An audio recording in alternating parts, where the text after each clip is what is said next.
Hi. കഥ ഇന്ന് വരെ.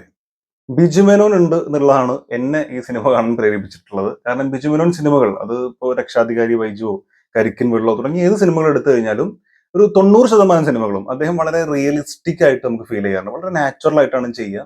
വളരെ കൺവിൻസിംഗ് ആണ്. നമ്മുടെ ചുറ്റുമുള്ള നമുക്കറിയുന്ന ഏതോ ഒരാളാണ്. അത് അയാൾ ഇങ്ങനെയാണ് എന്ന് നമുക്ക് തോന്നും. ആ ക്യാരക്ടർ ഇങ്ങനെ തന്നെയാണ് നമുക്ക് ഫീൽ ചെയ്യും. ഈ സിനിമയും പ്രതീക്ഷ തെറ്റിക്കാതെ അത്തരത്തിൽ അദ്ദേഹം ചെയ്ത ആ ഒരു ക്യാരക്ടർ വളരെ നന്നായിട്ട് ചെയ്തിട്ടുണ്ട്. ഈ പറഞ്ഞ പോലെ അദ്ദേഹം അല്ലെങ്കിൽ ബിജു മേനോൻ അല്ലെങ്കിൽ ആ ഒരു ക്യാരക്ടർ ആരാ ചെയ്യാൻ ചിന്തിച്ച് കഴിഞ്ഞാൽ സത്യം പറഞ്ഞാൽ എനിക്ക് കിട്ടുന്നില്ല. അത് അത്രയും ആപ്റ്റ് ആയിട്ടുള്ള വളരെ 100% എന്താ പറയുക പെർഫെക്റ്റ് ആയിട്ടുള്ള ഒരു കാസ്റ്റ് ആയിട്ടാണ് എനിക്ക് ഫീൽ ചെയ്തിട്ടുള്ളത്. നായികയായിട്ട് വന്നിട്ടുള്ള പുള്ളിക്കാരിയാണെങ്കിലും അങ്ങനെ തന്നെയാണ്. പേര് എനിക്കറിയില്ല. എന്തായാലും അത് വളരെ നന്നായിട്ട് ചെയ്തിട്ടുണ്ട്. സിനിമയിലേക്ക് വരുമ്പോൾ സിനിമയിൽ ഉടനീളം ഉണ്ടായിരുന്ന ഒരു പ്രശ്നം എന്ന് പറയുന്നത് സ്ക്രീനിന്റെ ആണോ ഈ തിയേറ്ററിന്റെ ആണോ അതോ ഇനി ഇവരെടുത്ത ക്യാമറയുടെ ഒന്നും എനിക്കറിയില്ല. ഭയങ്കര എന്താ പറയാ നമ്മൾ ഈ ലെൻസ് തുടക്കാതെ വീഡിയോ എടുത്തു കഴിഞ്ഞാൽ എങ്ങനെ ഉണ്ടാവും? ആ ഒരു ഫെയ്ഡ് ആയിട്ടുള്ള ഒരു ഫീൽ ഉണ്ടാവുമല്ലോ. അല്ലെങ്കിൽ ഒരു OTTക്ക് വേണ്ടി ചെയ്ത അല്ലെങ്കിൽ ഒരു ഷോർട്ട് ഫിലിം ആ ഒരു മൊബൈലിന്റെ ക്വാളിറ്റിക്ക് വേണ്ടി ചെയ്തിട്ട് അത് വലിയ സ്ക്രീനിൽ വരുമ്പോഴുള്ള ഒരു ബുദ്ധിമുട്ടുണ്ടല്ലോ. ഒരു ഫോക്കസ് ഔട്ട് ആവുക, ഇടയ്ക്കൊരു ചെറിയ ഫെയ്ഡ് ആവുക. അങ്ങനെയൊക്കെയുള്ള ഒരു ബുദ്ധിമുട്ടുണ്ടായിരുന്നു. അത് ഉടനീളം ഉണ്ടായിരുന്നു. തുടക്കം മുതൽ അവസാനം വരെ അത് ഉണ്ടായിരുന്നു. അത് ഫോക്കസിങ് കറക്റ്റ് കിട്ടാതിരിക്കുന്നതും അല്ലെങ്കിൽ ക്വാളിറ്റി കുറവോ ഇപ്പൊ എന്റെ കളറിംഗിൽ വന്ന പ്രശ്നമാണോ അത് സിനിമാറ്റോഗ്രാഫി ആണോ ക്യാമറ ആണോ ഒന്നും എനിക്കറിയില്ല. ഇനി ഞാൻ കണ്ട തിയേറ്ററിന്റെ ആ സ്ക്രീനിന്റെ പ്രശ്നമാണോന്നും എനിക്കറിയില്ല. കാരണം ബാക്കിയുള്ള സ്ക്രീനൊക്കെ അത്യാവശ്യം നല്ല കിട്ടലും സ്ക്രീനാണ്. ഈ സ്ക്രീൻ 2 ചെറിയൊരു പ്രശ്നമുണ്ട്.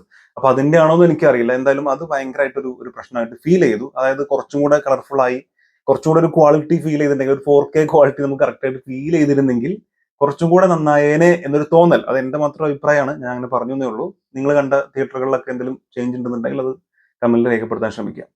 സിനിമയുടെ സ്ക്രിപ്റ്റിലേക്ക് വരുമ്പോൾ വളരെ സ്ട്രെയിറ്റ് ആയിട്ടുള്ള നമുക്ക് ഒരു സസ്പെൻസ് മറ്റു കാര്യങ്ങളൊന്നും ഇല്ലാതെ എന്നാൽ വളരെ സിമ്പിൾ ആയിട്ട് രസമായിട്ട് പറഞ്ഞു പോയിരിക്കുന്ന ഒരു സ്ക്രിപ്റ്റിംഗ് ആണ് ഈ സിനിമയ്ക്കുള്ളത്. അതായത് 4 സാഹചര്യങ്ങൾ 4 വ്യക്തികളുടെ കഥ എന്ന് തോന്നിപ്പിക്കുന്ന വിധത്തിൽ 4 സാഹചര്യങ്ങളാണ് പറയുന്നത്. ആക്ച്വലി 4 പ്രണയമാണ്. വളരെ ചെറുപ്പത്തിലുള്ള സ്കൂൾ ടൈമിലുള്ള 2 കുട്ടികളുടെ പ്രണയം. അത് കഴിഞ്ഞൊരു യങ് ആയിട്ടുള്ള ഒരു കോളേജ് ടൈമിലുള്ള ഒരു പ്രണയം. അത് കഴിഞ്ഞൊരു 35 ആ ഒരു ഏജിലുള്ള ഒരു ഒരു കുറച്ച് മെച്ചുവർഡ് ആയിട്ടുള്ള ഒരു പ്രണയം. അത് കഴിഞ്ഞ് ബിജു മേനോനും നായികയായിട്ടുള്ള പുള്ളിക്കാരിയും കൂടെയുള്ള ആ ഒരു 49-50 ഏജിലുള്ള ഒരു പ്രണയം.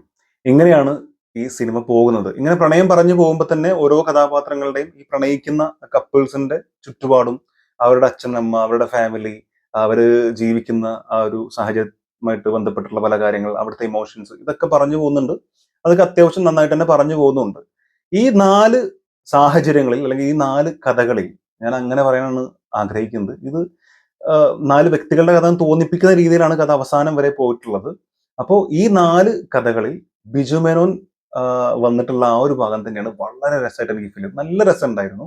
ശരിക്കും ഒരുപാട് ഫീൽ ഗുഡ് മൊമെന്റ്സ് ഈ സിനിമയിൽ ഉണ്ടായിരുന്നു. അതിന്റെ കൂടെ നല്ല മ്യൂസിക്കും നല്ല ഷോട്ടും ഒക്കെ വന്ന സമയത്ത് അത് ഭയങ്കരമായിട്ട് രസമായിട്ട് ഇങ്ങനെ ഉള്ളിൽ നിൽക്കുന്ന രീതിയിൽ ഇപ്പോഴും ആ സിനിമ കഴിഞ്ഞിറങ്ങുമ്പോൾ ഉള്ളിൽ നിൽക്കുന്ന ഒരു ക്യാരക്ടർ എന്ന് പറയുന്നത് ബിജു മേനോനും അവരുടെ നായികയായിട്ട് വന്ന അവര് നമുക്ക് തന്നിട്ടുള്ള ആ ഒരു സ്ക്രീൻ ടൈമാണ്. അത് ഭയങ്കര രസമായിട്ട് എനിക്ക് ഫീൽ ചെയ്തിട്ടുണ്ട്.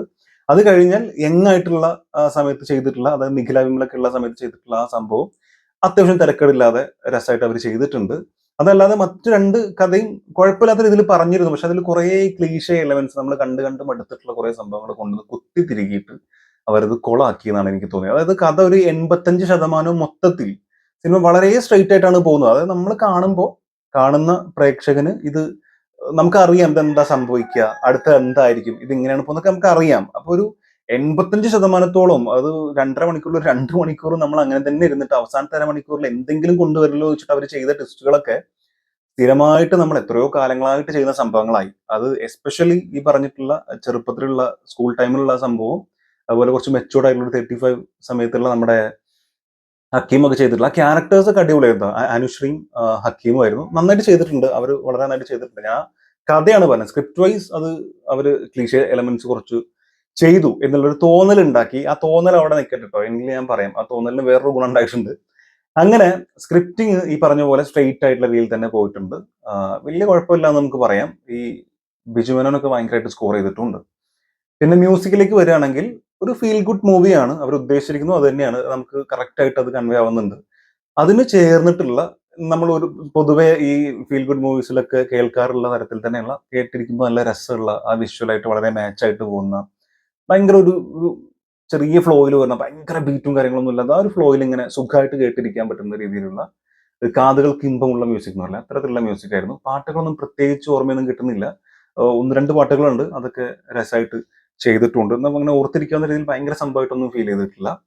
ഈ ക്യാമറയുടെ കാര്യത്തിലേക്ക് വരുമ്പോൾ ഞാൻ ഈ പറഞ്ഞ പോലെ അത് സ്ക്രീനിന്റെ ആണോ എന്തിന്റെ പ്രശ്നം എന്ന് എനിക്ക് അറിയില്ല. അതൊരു എന്തോ ഒരു ക്വാളിറ്റി കുറവ് അതിൽ ഭയങ്കരമായിട്ട് ഫീൽ ചെയ്തിട്ടുണ്ട്. അത് തുടക്കം മുതൽ അവസാനം വരെ അതുണ്ടായിരുന്നു. അപ്പൊ അത് മാത്രം ഒരു കല്ലുകടിയായിട്ട് അവിടെ ഇങ്ങനെ കിടക്കുന്നുണ്ട്. അത് ഒന്ന് നന്നാക്കാമായിരുന്നു തോന്നുന്നുണ്ട്.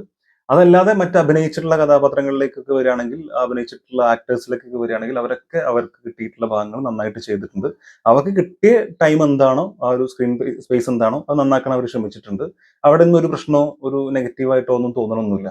ഇതിന്റെ എൻഡിലേക്ക് വരുമ്പോൾ ഈ കഥ നമുക്ക് അറിയാമായിരുന്നു, ഒരു കാര്യം അറിയാം, അത് ചെറുപ്പത്തിലുള്ള ഈ കുട്ടികളുടെ കഥ പറഞ്ഞത് ബിജുമേനുമായിട്ട് കണക്ട് ചെയ്ത് പോകുന്ന, അത് ബിജുമേന്റെ ചെറുപ്പം തന്നെയാണോ എന്നുള്ള രീതിയിലൊക്കെ ഒരു ഡൗട്ടൊക്കെ നമുക്ക് ഉണ്ടായിരുന്നു. അപ്പോൾ അത് അതുപോലെ തന്നെ വന്നു. ആൻഡ് ലാസ്റ്റിലേക്ക് എത്തിയപ്പോൾ മറ്റു കഥകളൊക്കെ ആയിട്ട് കുറച്ച് കണക്ഷൻസ്, അത് എന്താ ഞാൻ പറയുന്നില്ല, അത് പറഞ്ഞാൽ നിങ്ങൾക്ക് ചിലപ്പോൾ അതൊരു സ്പോയിലർ ആയിട്ട് ഫീൽ ചെയ്യും. അപ്പൊ അത് കണക്ട് ചെയ്തിരിക്കുന്ന രീതി ഭയങ്കര രസമുണ്ടായിരുന്നു. ഞാൻ എന്താ പറയുന്നില്ല, നിങ്ങൾ സിനിമ കണ്ട് തന്നെ അറിയാം, കാണാൻ ആഗ്രഹിക്കുന്നുണ്ടെങ്കിൽ. ഞാൻ ഈ നേരത്തെ പറഞ്ഞിട്ടുള്ള ഇത് സ്ഥിരം ക്ലീശ കൊണ്ടൊന്നു എന്തിനു ഇത് ചെയ്തു എന്നുള്ളൊരു ഫീൽ ഉണ്ടാവുമല്ലോ, ആ ഫീലിനെ എൻഡിൽ ഈ ഒരു കുറച്ച് കണക്ഷൻസോട് കൂടി ഇവരെന്ത് ചെയ്തു, അത് ഒരു പരിധി വരെ അവരത് മറികടന്നിട്ടുണ്ട് എന്ന് എനിക്ക് തോന്നി. കാരണം നമുക്കൊരു ഇത് ഇത് കുഴപ്പമില്ല, ഇങ്ങനെയാണെന്നുണ്ടെങ്കിൽ ഓക്കെ, ആ ഒരു ക്ലീശയൊക്കെ അവിടെ കടന്നോട്ടെ, കുഴപ്പമില്ല, നമുക്ക് അഡ്ജസ്റ്റ് ചെയ്യാം എന്നുള്ളൊരു സാറ്റിസ്ഫാക്ഷൻ അവിടെയാണ് നമുക്ക് കിട്ടുന്നത്. അതുകൊണ്ട് ഞാൻ എന്താന്ന് പറയുന്നില്ല, നിങ്ങൾ കാണുമ്പോൾ നിങ്ങൾക്കത് മനസ്സിലാവും. അത് ഞാൻ പ്രതീക്ഷിച്ചിരുന്നില്ല. മറ്റ് ചില സംഭവങ്ങൾ ഞാൻ പ്രതീക്ഷിച്ചിരുന്നു, പക്ഷേ ഇന്ത്യയിലേക്ക് അവർ ഇങ്ങനെ എല്ലാ കണക്ഷൻ കൊണ്ടുവരുന്നുള്ള ഞാൻ കരുതിയില്ല. നന്നായിട്ട് വന്നിട്ടുണ്ട്.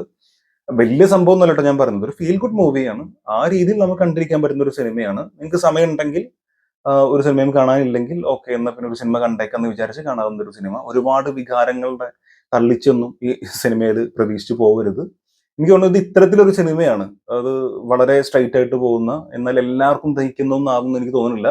ചില സ്ഥലങ്ങളിലൊക്കെ നമുക്ക് മൊബൈൽ എടുത്ത് നോക്കാനൊക്കെ തോന്നുന്നുണ്ട്, ചില ലാഗൊക്കെ ചില സ്ഥലങ്ങളിൽ ഫീൽ ചെയ്യുന്നുണ്ട്. എന്നാലും ഓക്കെ, ഒരു വലിയ വികാരമൊന്നും ഇല്ലാതെ നോർമലായിട്ട് ഇതൊരു സിനിമയാണ്, ഇതൊരു കഥയാണ്, എന്ത് സംഭവിക്കും, കണ്ടിരിക്കാം എന്നുള്ള രീതിയിൽ ഇങ്ങനെ വെറുതെ കണ്ടിരിക്കാൻ പറ്റുന്ന ഒരു സിനിമയായിട്ടാണ് എനിക്ക് ഫീൽ ചെയ്തിട്ടുള്ളത്.